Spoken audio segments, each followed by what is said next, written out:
2 competition. That's up in Massachusetts. So you're competing with all the Ivy League schools, pretty much. They're little spin-out companies, and some of them are very far along, and some of them already had FDA clearance on things and we're selling them. And of course, I'm thinking, why are you in a startup competition if you're selling product? But that's how it goes, right? So today I'll be talking about building your circle of trust. I can't see anybody's hands, but if anybody started a startup, thinking about it, this will be good information for you. So a circle of trust, we like to think of as our friends, family, relatives, and maybe fools who follow you along your little journey of entrepreneurship. So you want to know things about who to take advice from and how to grow trusted confidants. So I found this little slide about building trust. These were kind of taken for entrepreneurs, like how to engage people, purpose, products, operations, talk about being leadership. However, I tend to gravitate towards integrity. Usually I gravitate towards ethical type people as well as responsible people. And that's sort of how I sort of gauge people and trust. And maybe I'm not around them enough to see how they treat other people, but usually I try to see how they handle different situations when I'm getting to know them, especially in a startup, because there's a lot of people who may want to want to use your business for something that you don't know about it. I'll get to that in a little bit. So who do you trust, right?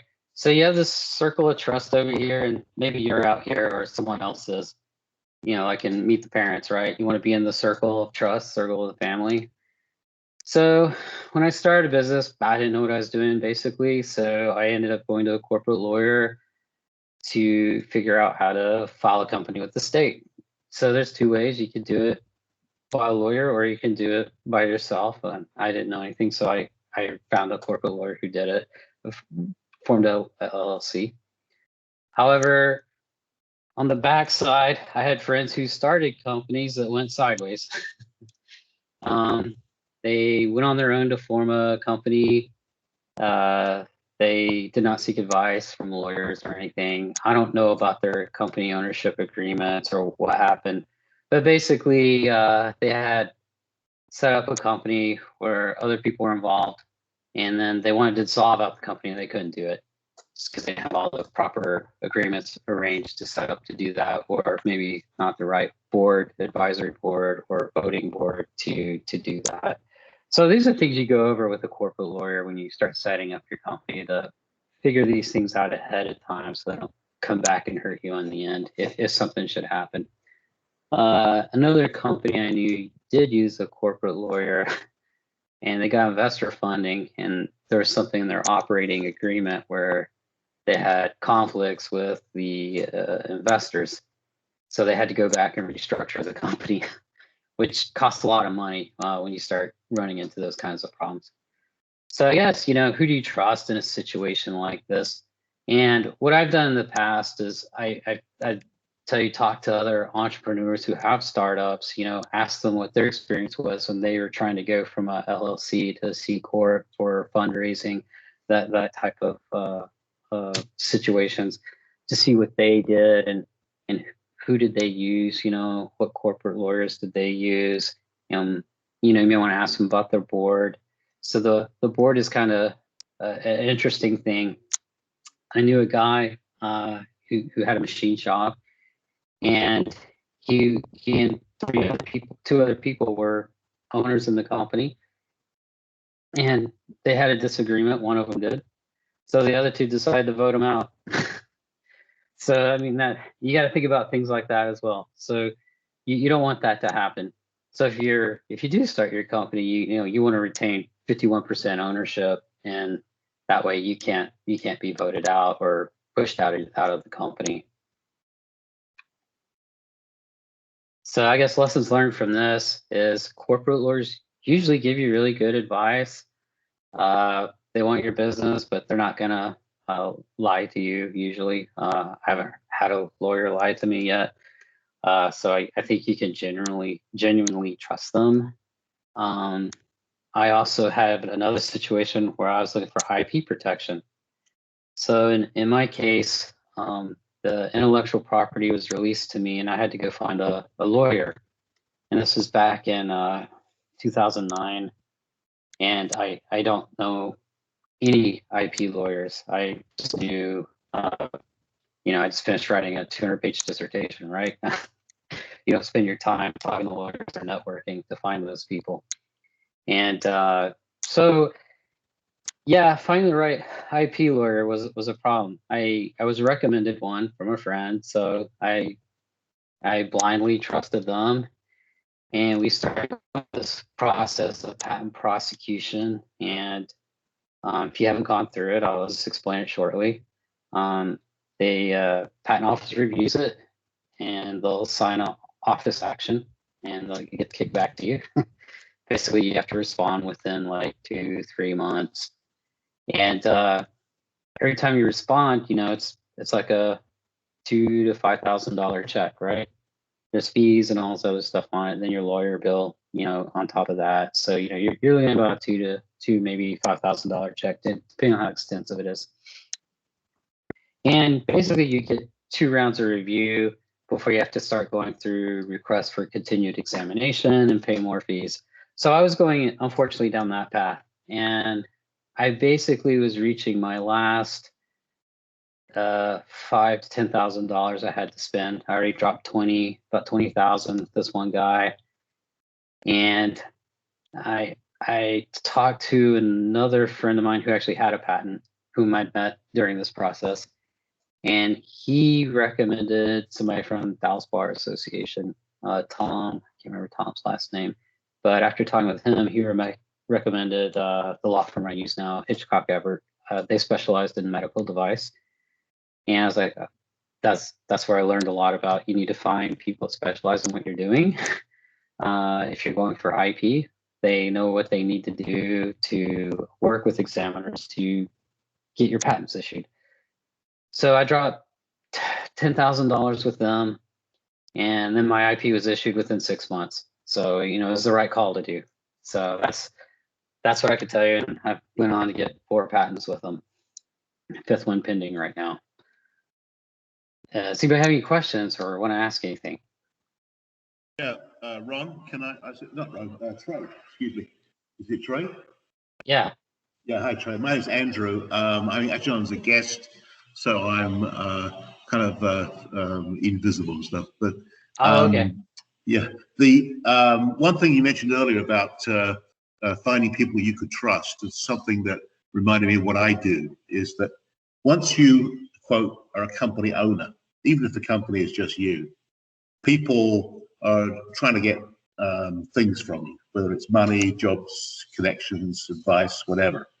And they treat you like you're a mini celebrity. You sort of crave going back to the state where you were the guy who cleared the tables at the restaurant and was, you know, treated like dirt by everyone. Because then they will talk frankly and they behave like they really were. And so one thing I try and do is try and narrow down people who I'm going to need to trust from those that I need to trust but can't, is I give them a chance to lie to me. I take a situation where I know the actual state of the facts of the world, where it's not just a simple case of getting a fact wrong, because that isn't a lie, but in a case where they're kind of down to do something or study something or something like that. I give them the chance to lie as though I'm too ill-informed to judge, to make a judgment. That way you can tell people who will be quite frank and honest and say, you know, things like, I screwed up, you know, didn't know they screwed up, versus trying to pass the blame on to other people or simply conceal a bad situation. The more people you can sift out like that early on, I find it's very valuable. Yeah, and finding people who can admit that, oh, I don't know, or say I don't know, is a good indicator. Yeah. Because a lot of people don't want to say that, and I think, like, I remember when I went through PhD, like, you go through your they call it exam 2 or exam 1, your diagnostics exam. we had it written in a oral defense. The oral defense was just a bloody nightmare. So what happens is you get pushed in these situations, and eventually you're gonna have to say, I don't know that, but I can look it up and figure it out. But but finding people who won't say that, is really interesting, and not being able to trust someone who can't admit their own faults or admit when they just don't know. Yeah. So yeah, I definitely agree. I mean, I wish everyone came with a little personality profile and they could just, hand it to you. It's on your phone. Look. Yeah. Maybe a little easier to work with them or understand a little better where they're coming from, and to reach a common goal with someone. And that's always hard too. But yeah, you're absolutely right. Finding trust is difficult, especially when it comes to people who have money. And I'll get to that in a little bit later on about a very awkward situation I got put in, and I ended up terminating the any kind of work with them. But I'll explain to that. Sure. Thank you. So you're welcome. So what is trust? And I didn't come out all the way. Okay, so the definitions: firm belief, truth, ability, strength of someone or something. So do people give startups bad advice? Yeah, sure. I get it all the time. People probably who you don't want to give it to, such as maybe in-laws, is here. Keep trying to tell me what I need to do with my company, and they know nothing about medical device. So I have to let go in one ear out the other. But this is just something that happens to everyone. That's just the nature of it. People, especially with family, friends, maybe they want to help out somehow, so they'll say things. Maybe you just have to learn to be the better person and not let it bother you. So where do I find genuine people for startups? Well, I would say, like, there are a couple of good places. Incubators, UT Dallas. I have some links on here. If y'all want them, we can put them in the chat or something, send it to you. But these have good people there, and they usually have kind of like EpICMavs right now. They have these things you can sign up for once a week, and where you can meet other startup companies and people presenting, and kind of know what's it like trying to start and run a company, and what's involved with it, from not only a business and finance standpoint, but what about the stress of the entrepreneur you have to go through day to day, trying to keep up with hitting milestones, talking to people on the phone a lot, to make things happen so you can move your company to the next milestone point, such as right now I'm trying to get a good designation. And I had a verbal agreement with the guy who was going to pay for it, but then that fell through. But then it came back, they paid for half of it, thank God. But it took a lot. It took about 3 or 4 months to get that worked out. But now we're moving forward with it. So, but these are things that just happen, and you just have to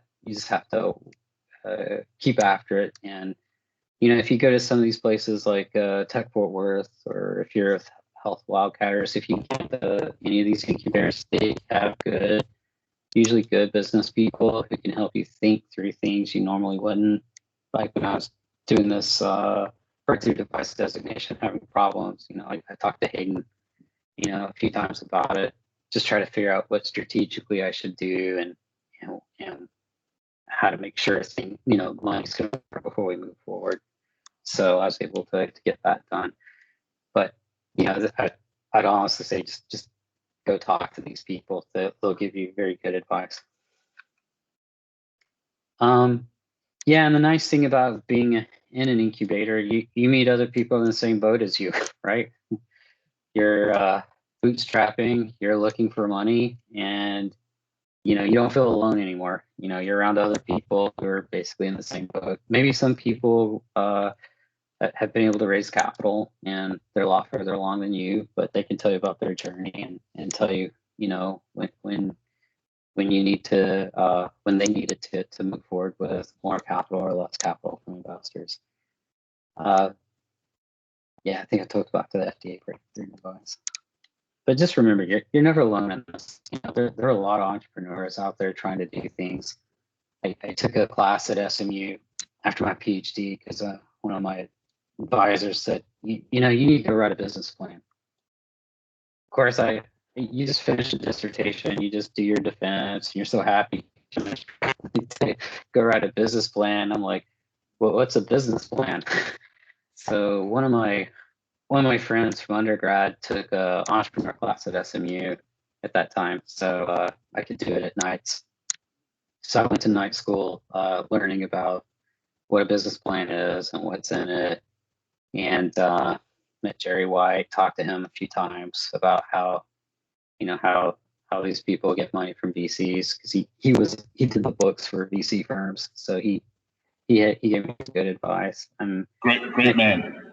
Yeah. So I think if you have a chance to take these entrepreneur classes, or at least talk to these guys, I think they have SMU has a entrepreneur group. I got put it in on LinkedIn, so I get all their invites to different events. So they're really good about that. So that's something you should try to do, is expand your little network to other people and go to their at those little venture meetings. I think every 6 weeks at Park Cities. I don't know if it's a golf course or what, I can't remember, but I've been a few times to that just to meet other VCs. I didn't know what it was about. So when I got there, it's kind of funny. They're all like exchanging resumes, and it's a big networking event. I was like, oh, so I brought some business cards, met some people. Unfortunately, most of these were not med device people. They were looking for software or something along those lines. But they'll have like guest speakers show up and talk. When one group talked about how they don't fund apps, and then the next guy got up, said he has an app and he got a few million in funding. So it's kind of interesting, seeing how all that works out. But those are good places to meet people and start learning. So who to take advice from? So last summer I was in an accelerator, so I joined an accelerator. I got in the Mass Challenge 2020.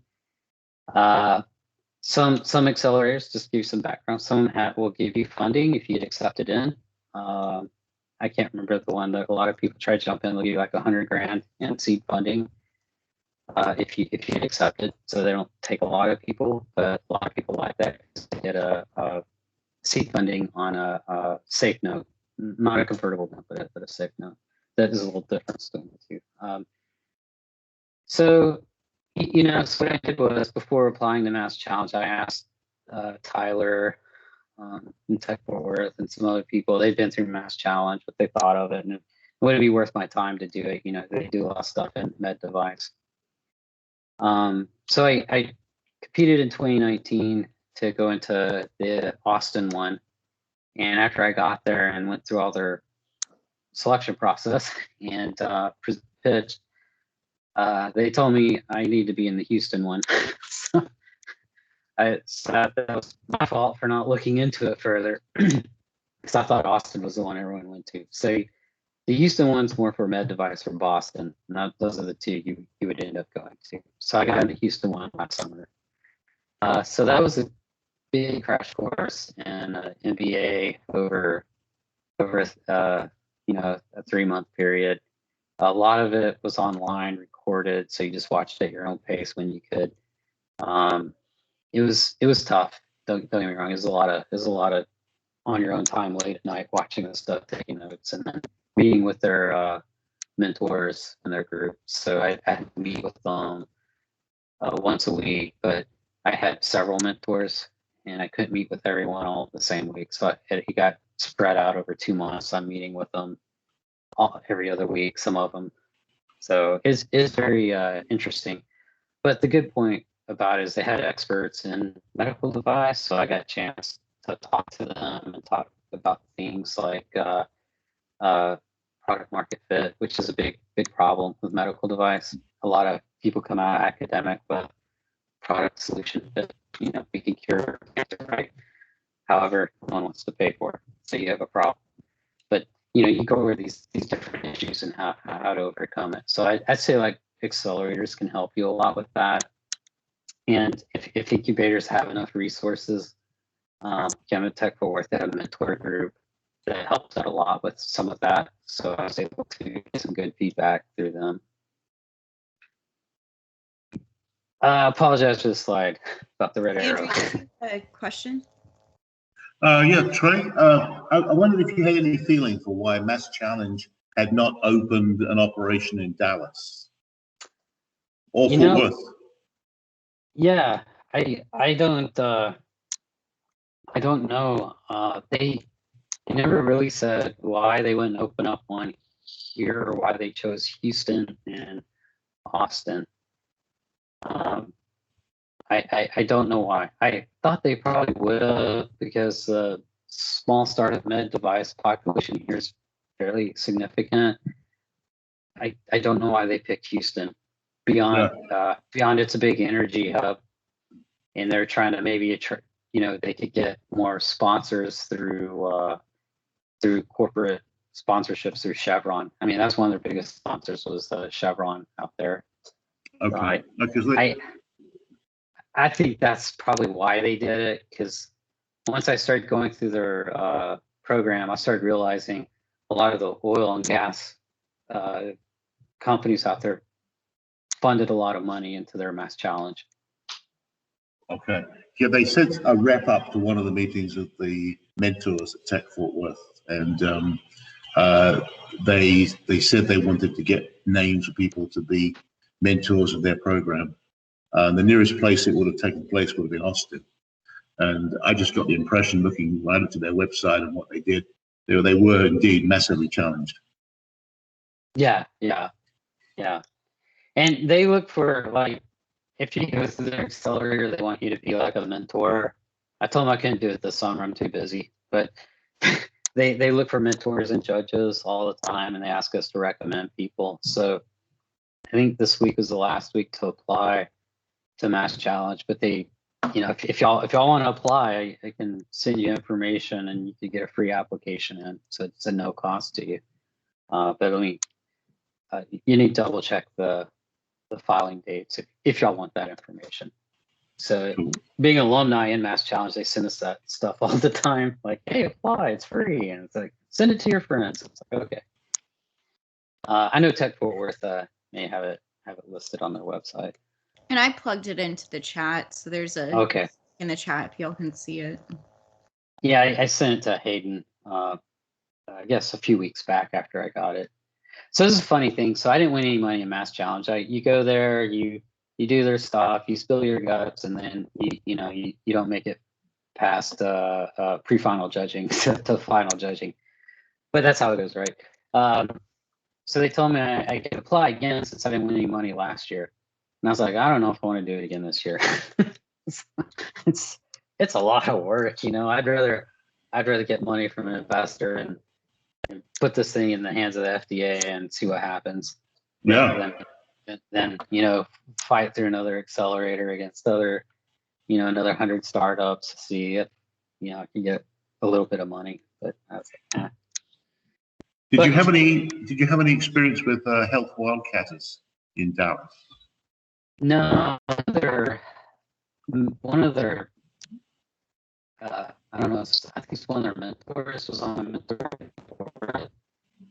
And at that time, he said, what I have is probably not what they would want to fund, but I could go back and look at them again. That may have changed over the past 3 years. So,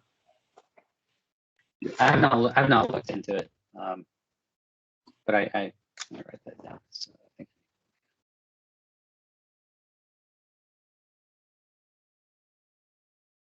Okay.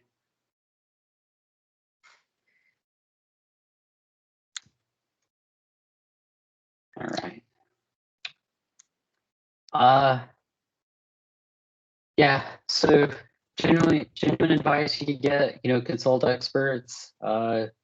Usually some of these CEOs or C-suite guys in different accelerators or incubators are pretty good at giving good advice. They have a small business law center at SMU. They'll take you fill out an application, they'll take you in, they can form your company, they can give you good advice, as what you need to do.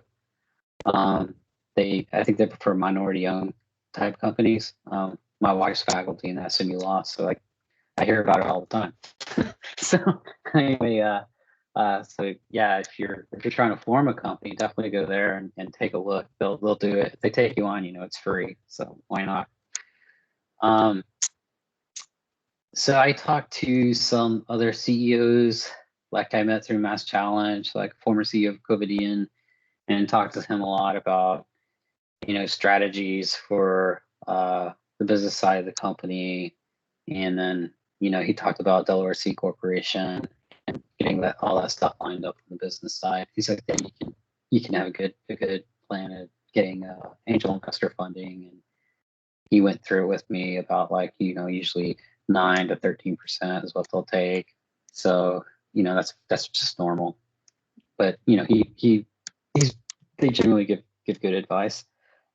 So if you have a board, if you do a Delaware C Corp, you form a board, it's you, someone you really trust, and then there's probably an investor sitting in there. So you want your friend or whoever's in there with you, to agree with you on a lot of decisions. So things can't get voted the way you don't want them to, if you want it to go that way. But it's just something to keep in the back of your mind. From what investors I've talked to, usually they go along with the entrepreneur, but some may not. So that's the other thing. You need to find people investors who are entrepreneur friendly. How to trust confidants? Yeah. So like we said earlier, we can't always get a personality test on someone. Like you can't scan in a thumbprint and it tells you what kind of person they are, which would be kind of nice, but we're not that available. You have to rely on your gut instinct. If things don't feel right, then they're probably, there's something wrong there. Trust your instincts, And I usually gravitate towards more ethical, responsible type people. And your spouse can be a great confidant to talk to about these things, or if you don't have a spouse, close friend, or a family member. Yeah, I wanted the business plan. Okay, so here's what happened to me. So I found an IP lawyer, took a course at SMU, fired my lawyer, got a med device lawyer, patents issued, hooray. Formed the LLC, chasing an SBR contract, probably not the best idea for forming an LLC, but clinician brainwashed me to do it, so I did it. Applied. It was a contract, didn't get it. Then I was recommended to a wealthy individual as a possible investor, and it turns out they wanted their son to be the CEO in return for them to be a business advisor. So I said no. That went over a few months. That was messy, but I just terminated it. Told them no, I don't want to work with them anymore. Tech Fort Worth, I got into later, and then I joined the VMS NTX network, which is great. Both of them have great mentors to help you along, give you good sound advice and business strategy. And then I got part of the Mass Challenge Accelerator, more patents issued, and filing more patents, and now looking for money from investors to move forward. So how did I find mentors? So one of my first mentors I met, I applied to a MedTech showcase in Anaheim, California, back 2015, 2016. I met Kirk Kirkland. He was a former CEO of Merit Medical, and I may have misspelled his name. But he was in my pitch deck. He gave me some good advice. He talked to me a lot about, trying to find incubators that work with medical stuff, or if there was medical groups out here for startups to meet and talk with them. And So that was probably around 2015, 2016. So right before I joined TechPort. He helped me with the initial pitch deck, and then gave me some guidance. But after I got into Tech-Fort Worth, that whole thing transformed. And then with VMS, it transformed again. And then with Mass Challenge, things, your pitch only gets better with time. So the better feedback you get, the better it gets. So that's all I can say on that. But and getting better guidance through regulatory helped a lot with Mass Challenge. So yeah, depending on your industry, find mentors that are in that field. So how do we really find them? If you like shoes and fashion. So after my PhD, I spent a year with a photographer late at night, learning how to take pictures of people. Crazy, right? So I was up till about 3 or 4 in the morning doing photography, learning how to take pictures of people and set up backdrops and do all that stuff. It was interesting. I got good at photography. So that's one thing, you got to find people who know things in that industry to help you. Use LinkedIn if you can, connect with these people. You'd be surprised. A lot of these C-suite, these are executive type people, want to mentor startups, and they may be willing to give you 1 day a quarter or a few hours, maybe a half hour, quarter to talk to you about what you have and what they could help you with. Let's say find competitions, go to showcase events for your company, in your industry, and try to get as much exposure out there to attract investors, because a lot of these investors go to these competitions and showcase events. Like last night was an M2D2 competition, and I was trying to connect with Boston Scientific because they were there, but I have to go back and email this angel investor who was talking about it, see if he could redirect, connect me to them, because they didn't come to my booth. So we'll disappointed there, but that's how it goes. Tre? Yeah. Question. In terms of getting contacts, did you ever buy any lists? Did I ever what? Buy any lists? I have not. Yeah, I know what you're saying. I have not done that. That's something you can do. I'm cash strapped, so I spend money on things I need. Like I need to buy a polymer, and it run me about $6,000. So I'll put my money on the polymer to make stents for a collaborator up in Chicago. Right. So I stay focused in that way to keep that moving forward. But if you have time and you can do that, sure, try it. Get emails. Like there was something like Mass Challenge. They had a whole long series of seminars on what is it? Like people go to your website, cookies. I didn't really know what cookies do, and I didn't know when you go to certain websites, that cookie has your email address on it, so they know who you are, and then they'll start spamming you like crazy. So I was like, oh, that's why I get all that junk. So that's one thing I learned. There was a couple other hub spots for you could go and register your company with, and they'll do data analytics. But if you pay them, they can help you with things on your website, so you could get more traffic, things like that, to get more exposure. But honestly, if you can get your company name into these like a showcase event, if you're a med device, if you could get in with American Heart Association or Transcatheter Conference, TCT Conference, that's where a lot of these physicians go. You pay the $5,000-$10,000 to get a booth, and you get displayed on their webpage, things like that. If you have the money to do that, I'd say definitely do that to get the exposure you need to attract physicians and investors. So stay the course with your company. Stay positive. You will eventually pivot in one way or another. It's going to happen. So just stay focused, stay with it. Don't get discouraged. Go back to your support group, use your spouse or close family who's, your little cheerleaders to help you go on. Or if it's your mentor group, they're usually cheering for you. They want to see this successful, you know, they want to see you be the next billionaire, right? So go after it, keep after it, and just stay positive. Don't ever give up. I think that's all I have. I mean, I don't know if I helped anyone or discouraged anyone. But if y'all have any questions, please please ask.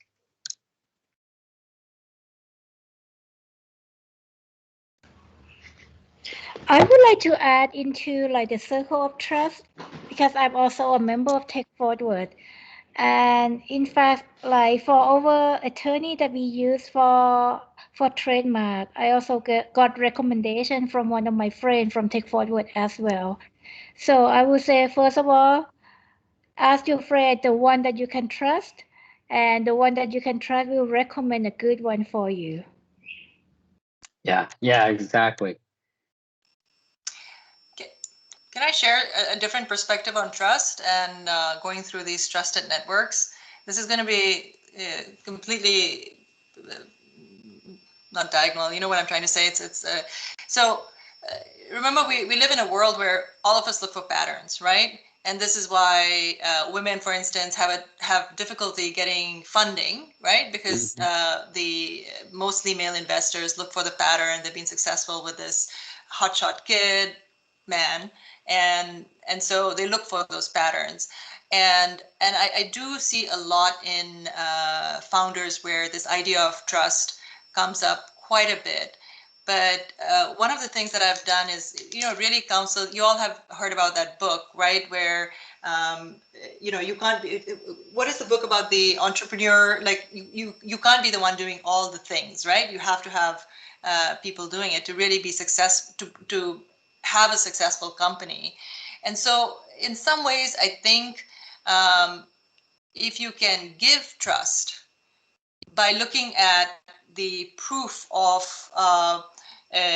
the background of that individual, the professional background of that individual, I don't think you'd end up in a bad place.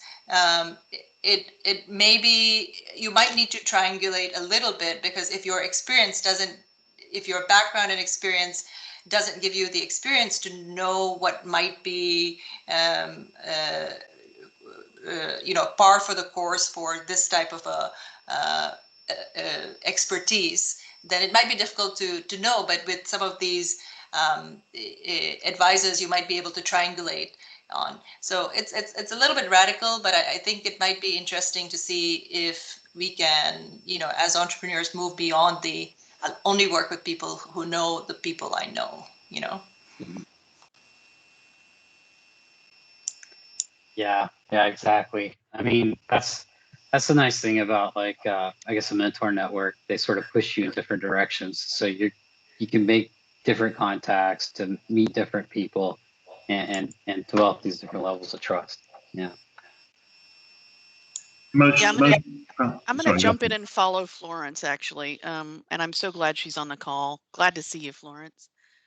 I think, Tre, you pointed out that it's important to find some people to put into your circle of trust that have been through what you've been through and have done some things that are specifically like what you've done. But I think what Florence brings up is the idea that you can get a lot of value from mentors and advisors who haven't done exactly what you've done, who've done something a little bit different, look a little bit different than you, have had a different experience than you, just who bring a completely different perspective to it. And I think that's where a lot of particularly women founders, and I know we've got a number of women entrepreneurs on this call, like we really have to look outside of people who look like us and people who've had our exact experience, because so many of the mentors that we're going to run into are guys, right? They're guys, and they're potentially guys of a certain age, right? Like the demographics get really narrow when we're looking at some of these mentor pools. And so looking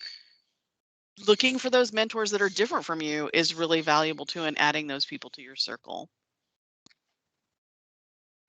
Kim, I think that's a great point, and going into like expanding your network. and just having people within your network that you can go to for certain things. Like if you need help with social media, just having a friend or an acquaintance that you can reach out to for quick questions, not necessarily going into mentorship, but just expanding your network to have those resources. You never know what somebody can help you with.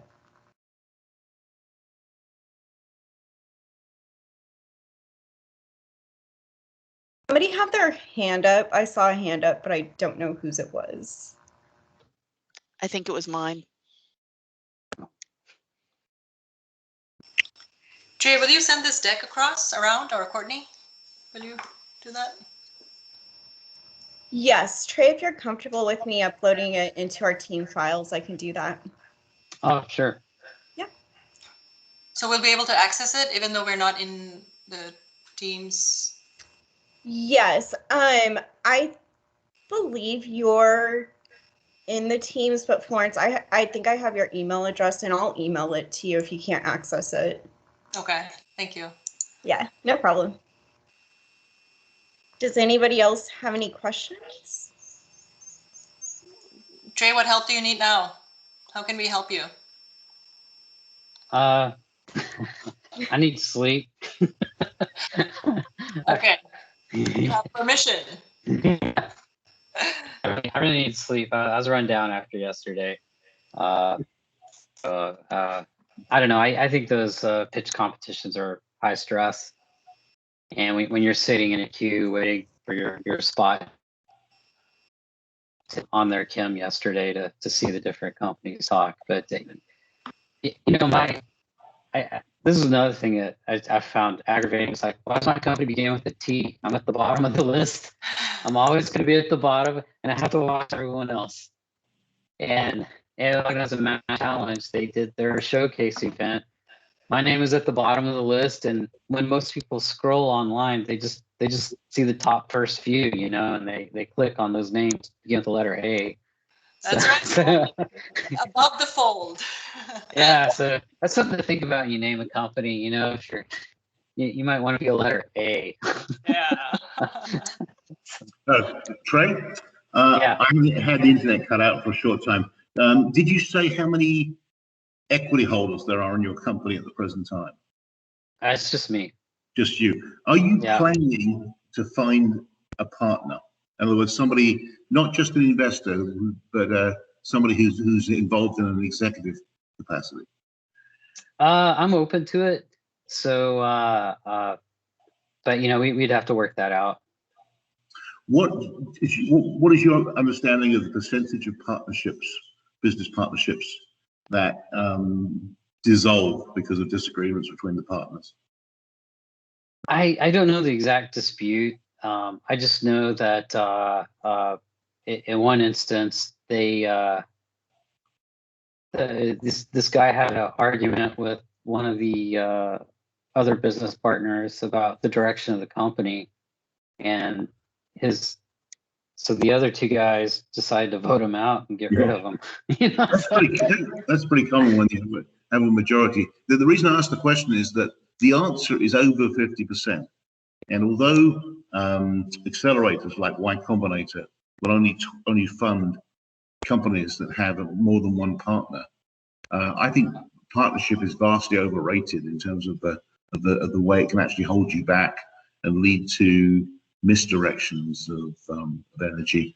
Because if you look at that failure rate, it's kind of a looming statistic that you should expect it to be more likely than not that your thing's going to fall apart because of squabbling between the partners before before the point you go public.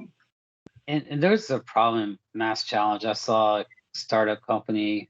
I mean, they're selling a product, but it's like a husband and wife. And unfortunately, on some of the meetings, I was in a little group with them, and they just fight like crazy. So that sounds like I was like, oh my God, they're not on the same page, you know. So it is a very awkward meetings. I felt like we need a therapist to do intervention, mediate. I was like, I can't handle that. So yeah. I wasn't even thinking of cases where there's a marriage involved. I was thinking of simply a business partnership, although it's very similar to marriage, in many respects. Yeah. I'll choose my words carefully. Okay, thanks. You're welcome.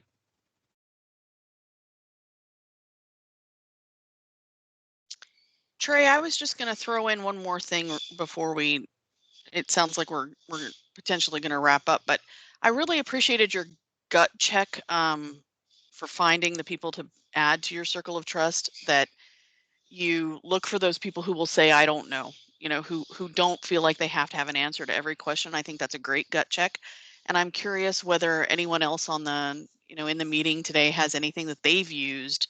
And, we all have circles of trust that we use, whether or not we're starting a company, right? We've got circles of trust of people that we value their opinions and insights for other aspects of our lives. And I'm just curious whether anybody else has anything they could share about a good gut check that entrepreneurs could use to evaluate whether or not somebody's trustworthy.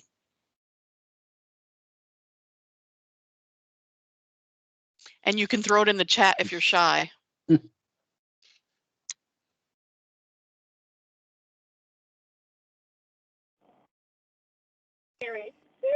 Hi, this is Lauren. Can you hear me?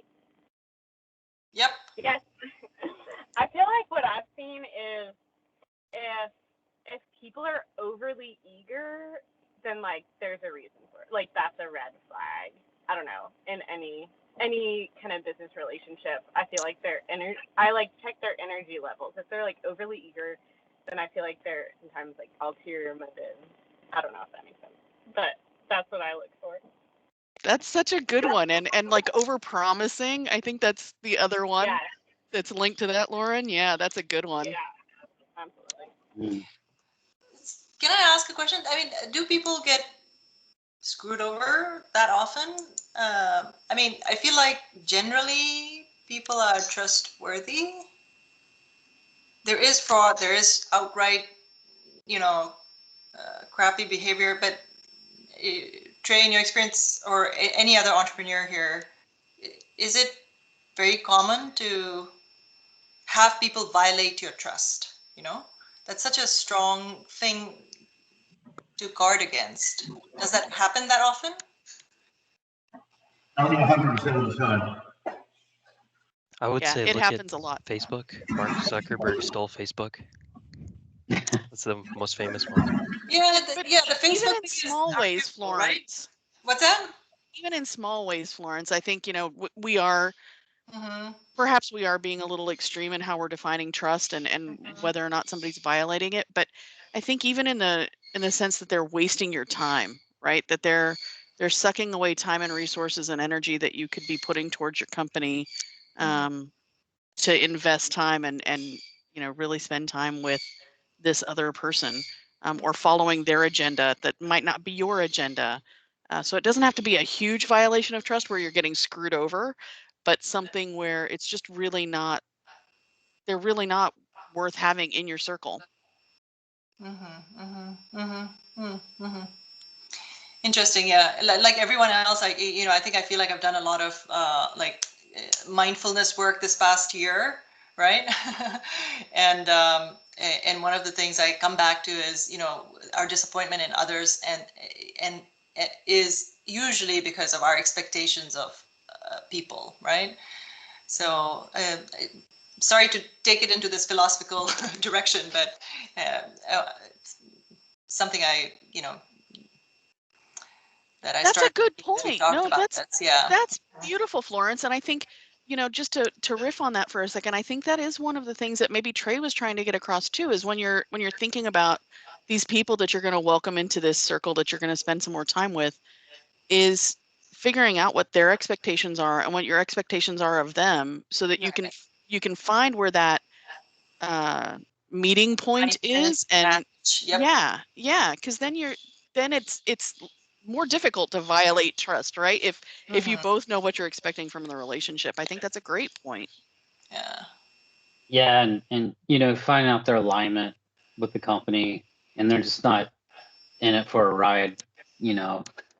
Everybody has to put some effort in. So finding people who are willing to do that is really tough, and some people don't want to do that. I mean, I had a friend who wanted to be part of my company, but I when I had to talk to him about it, I was like, well, what do you want to do with the company? What's your vision? And then we got in these discussions, and then after about 3 or 4 hours, he finally realized, okay, this isn't going to work. But I mean, those are difficult conversations to have, but you have to really make sure they're aligned with that agenda for moving things forward. Yeah. No, that's a great example, Tre. Thank you. Yeah. I completely agree with that. Like my dad ran a startup company in the 80s. So I lived in Odessa, the oil field, the stinky oil field out in Odessa. If you ever drive through there to El Paso, you'll know what I'm talking about. Or if you fly over it, even, it's that bad. But he sold rental equipment like thread protectors, and then this is kind of funny. It's like I saw on the first cell phones these big black boxes with it looked like a little phone attachment on the top. So he'd sell those to oil rigs so they could talk to different rigs and call if there's a problem. So he was good at selling those. And then what ended up happening was there were these investors in the company, and they decided they wanted to shut it down. So they came in and shut it down. I was like, why'd they shut it down? You're making money. He's like, I have no idea. But that's it's just showing people aren't aligned with things, how that can happen. Yeah.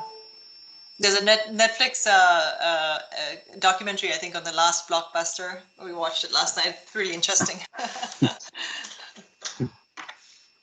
have to watch that. Okay. Yeah. I think a one thing that you can take away from building a circle of trust is having people that you respect and that respect you in return. So then you feel comfortable to ask these questions, and that you're not afraid or walking out of your mentorship meetings like, oh man, I missed this. I should have done this. I should have asked this. I should have had a list of questions together. It's about opening those communication doors to be able to ask and get what you need out of that relationship, and trying to find out how your mentor can open other doors for you. So, I mean, a mentor is a person. They're not going to know all the answers to help you. If they don't know the answers, a good mentor is going to find you the resources to help you get that answered. So that's the trust that I feel like you should have in a mentor-mentee relationship, is that it goes both ways. It's still a relationship, whether or not it's personal or business. So learning how to develop that is what you have to learn for your own self, right? That's your own personal thing. You build trust in people and you lose it. But it's up to you to keep those relationships alive and to learn from it. And that's why we're here, to learn from each other and to connect and to grow from each other. So let's keep doing that. Thank you so much, Tre, for joining us today. I know you're done. You're welcome. Beat, ready to go home, and well, you're probably already home, but ready to crash out. Yeah. So Thanks, Tre. Get some sleep, man. Yeah, I appreciate it. Thank you. yes, we'll see you all next Thursday. Okay. Thank you. All right. Bye-bye. Bye.